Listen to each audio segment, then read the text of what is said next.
Okay. So, ako nang kuhaon ang papaya na ahong gipatulo.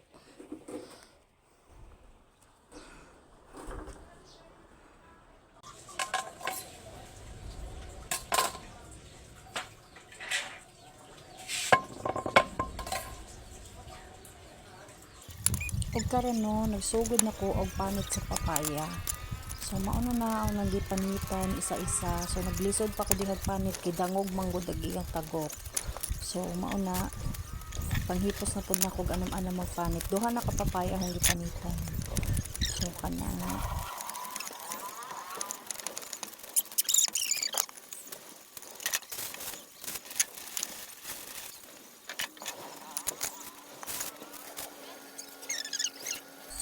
Ug diri nga part nagsugod na ko og hiwa. So hiwaon na to si nga french fries nga size.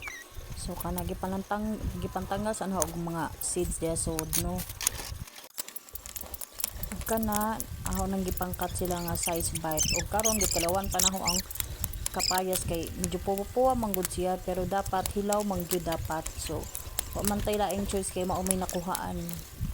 Kay gahong gipakuha ingong kog hilaw ag hinog-hinog may gikuha. So no choice na ta kay naa naman na. So padayon lang ta muna gipangkat na nako tanan no.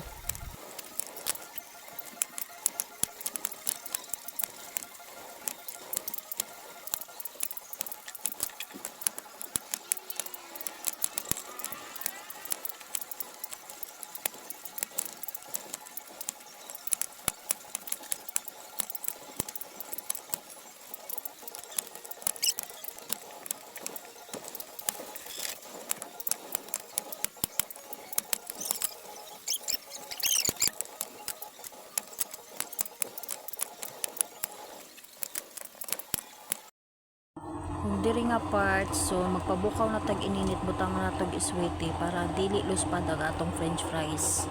So mana na unja gibutangan po na hog asin para nailasa ang atong fries. Pero gamay ra pod no kay timplahan pa man nato na sa piding kay butangan manig harina adi sa pituhon.